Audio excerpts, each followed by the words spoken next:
नमस्कार दोस्तों। ठीक है। फर्स्ट क्वेश्चन है, drift current in semiconductor depends upon. ये मैंने आपको बताया भी था कई बार कि ड्रिफ्ट करंट जो होती है it is due to the presence of the strong electric field. तो current density it is the ratio of current per unit area. अगर ये ड्रिफ्ट करंट डेंसिटी है so it will be the ratio of drift current per unit area. तो आप देखिए, आपको पता होना चाहिए कि ड्रिफ्ट करंट जो होती है this is equal to N E A V D and this drift velocity is equal to mu times of E. तो यहाँ पे जो ड्रिफ्ट करंट है it is equal to N E A into mu E. तो यानी कि this drift current depends upon electric field and electron concentration. So according to the given options, A is not correct, B is not correct, C is correct, D is not correct because it is depending upon both the electric field and the carrier concentration. ठीक है। अब इसमें concentration gradient diffusion case के case में आता है where there is a change in the concentration of the impurities, concentration of the electrons and holes. Okay, next है, ये क्वेश्चन आपका होमवर्क है, ये आप करके लाएंगे। सेकंड क्वेश्चन ये मैं आपको बता भी चुकी हूँ कई बार। In IC technology dry oxidation to as compare to wet oxidation produces. Next है, थर्ड क्वेश्चन है द डूपिंग कंसंट्रेशंस। अब आप देखिए on P side and N side, ये आपका पी साइड का कंसंट्रेशन है, ये आपका एन साइड का कंसंट्रेशन है। ठीक है, फॉरवर्ड बायस 0.3 वोल्ट है एंड टी दिया है, एन आई दिया है, वी टी दिया। Electron concentration at the edge of depletion region पूछा गया है। तो इस केस में मैंने आपको बताया भी था कि electron concentration at the edge of the depletion region on P side it is given by the following formula Np is equal to Np naught, okay, e to the power q Vf by kt. Here Vf is the forward voltage and Np naught is what? This is equal to Ni square by Na according to mass action law. ठीक है, क्योंकि यहाँ पे इसने क्या बोला है, the doping concentration on p side and n side, it is asking the electron concentration on p side, that means it will be Np pp is equal to Ni square. Okay, so this will be Np naught is equal to Ni square by Na. Now अब आप देखिए इसमें जो Np naught है this is equal to 1.5 into 10 to the power 10, इसका whole square हो जाएगा। और एक्सेप्टर कंसंट्रेशन कितना होगा आपका, it will B 10 to the power 16। तो जब आप ये पूरा सॉल्व करेंगे तो आपके पास कितना आ जाएगा, ये 2.25 इंटू 10 to the power 4 पर सेंटीमीटर। ओके, नाउ यहाँ पे एनपी देखिए, this NP is equal to NP not की वैल्यू लिखिए 2.25 इंटू 10 to the power 4 पर centimetre cube E to the power 0.3 by 26 milli volt को आप वोल्ट में चेंज कर दीजिए। पूरा सॉल्व करेंगे तो ये हो जाएगा आपका near about 2.306 into 10 to the power 9 पर सेंटीमीटर क्यूब। इसे अपनी कैलकुलेटर में निकाल सकते हैं। ठीक है, तो इसका जो राइट आंसर होगा it will be around this A option. Next question है आपका fourth question, this is the fourth question ना, yes. A silicon bar is doped with donor impurities given the intrinsic carrier concentration of silicon। देखिए वो दो pages में अलग अलग होता है, तो मेरा इस तरह से आता है।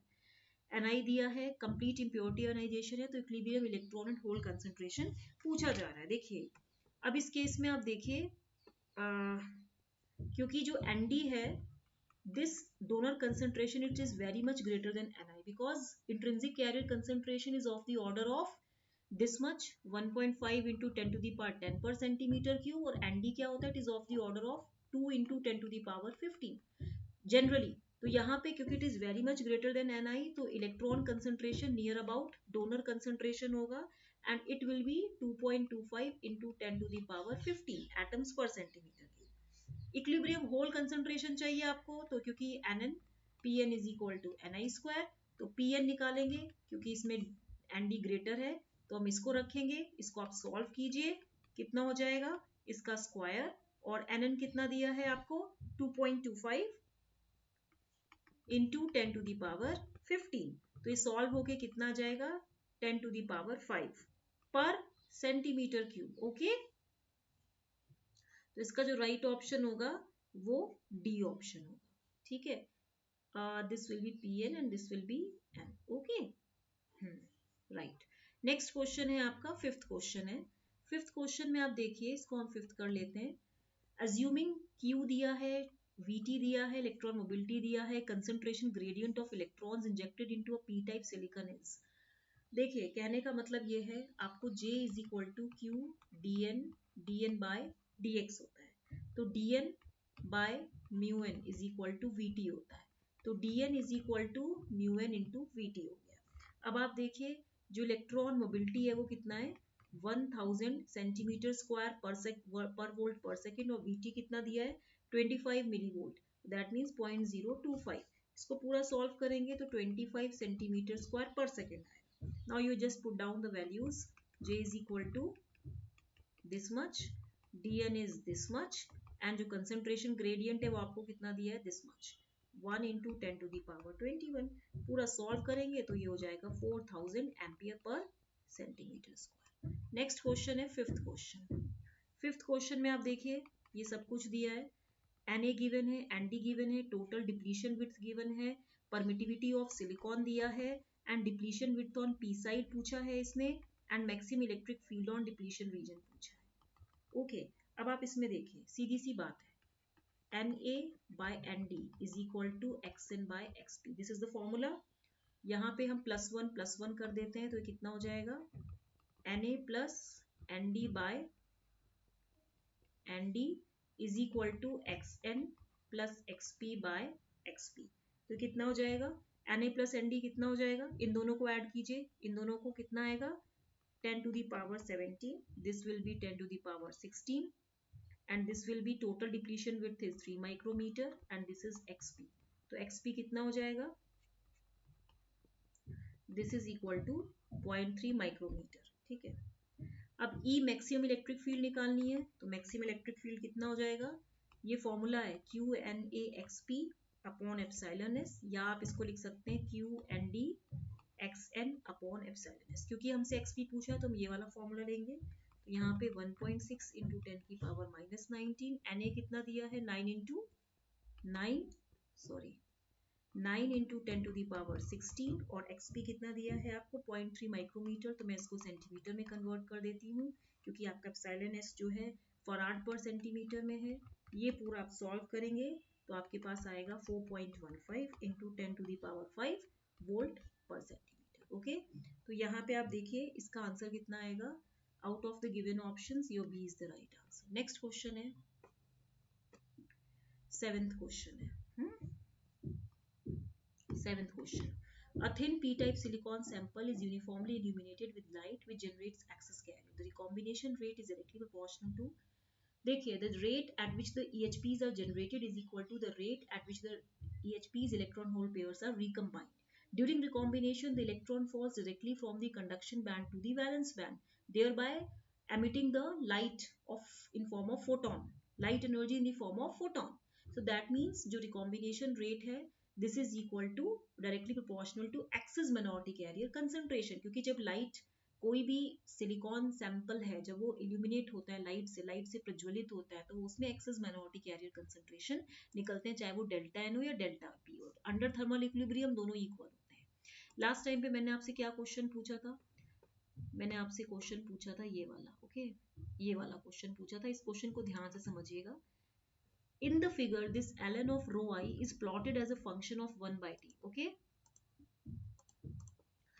Rho I is the resistivity, T is the temperature. हमसे plot पूछा जा रहा है. The slope of the line can be used to estimate Eg, sum of mobilities, reciprocal of sum of mobilities और intrinsic carrier concentration. देखिए, इस case में मैं आपको ये बताऊंगी ये ग्राफ किसके बीच में है. This is the graph between resistivity and the 1 by t. ठीक है. अब आप देखिए, जब एक बात याद रखिएगा, as temperature increases, band gap decreases, energy band gap decreases. So due to the decrease in this energy band gap, electron hole pairs जो होते हैं EHP ये generate होते हैं, electron hole pairs generate, okay. Now जिसकी वजह से क्या होता है, conductivity increase करती है, which implies अगर मैं short में बोलूँ, at high temperature, okay, your energy band gap decreases, ठीक है, विच इम्प्लाइज कि आपके नंबर ऑफ जो इलेक्ट्रॉन एंड होल कंसेंट्रेशन है वो इंक्रीज करेंगे, ठीक है। विच इम्प्लाइज कंडक्टिविटी जब इंक्रीज करेगी तो रेजिस्टिविटी डिक्रीज करेगी। तो शॉर्ट में क्या होगा कि एज टेम्परेचर इंक्रीजेज तो आपका जो रेजिस्टिविटी है वो डिक्रीज करेगी, यही हुआ ना शॉर्ट में। तो एज 1/t इंक्रीजेज, अब जब रेसिप्रोकल में जाएंगे, जब 1/t इंक्रीज करेगी तो आपका ये जो इंट्रिंसिक रेजिस्टिविटी है, ये इंट्रिंसिक रेजिस्टिविटी भी इंक्रीज करेगी ना। इसने क्या बोला है, हाँ, एज 1/t इंक्रीजेज, देखिए यहाँ पे ये ग्राफ इंक्रीज कर रहा है ना, ये temperature 1/t, as 1/t increases, ठीक है। तो कहने का मतलब है इंट्रिंसिक रेजिस्टिविटी इंक्रीज करेगी तो जो आपका ln ऑफ रो आई है वो भी तो इंक्रीज करेगा, जो आपका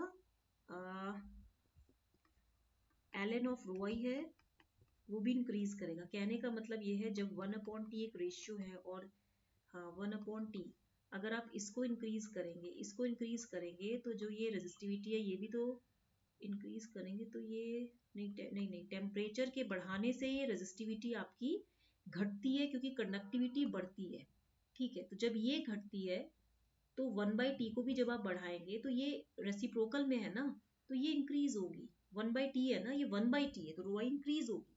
तो ln ऑफ रो आई जो है ग्राफ, इसीलिए इसका लीनियर है। तो ये जो स्लोप है it can be use to determine energy band gap, इसीलिए इसका राइट आंसर ए ऑप्शन। मेरी पता नहीं आजकल सॉफ्टवेयर में प्रॉब्लम है बच्चों, कभी कभी क्या होता है वो वीडियो और ऑडियो सिंक्रोनाइज नहीं हो पा रही है। एनीवे अभी तो मैं आपको देखिए कंटेंट पूरा लिख के समझा रही हूँ, उसमें कोई प्रॉब्लम नहीं है।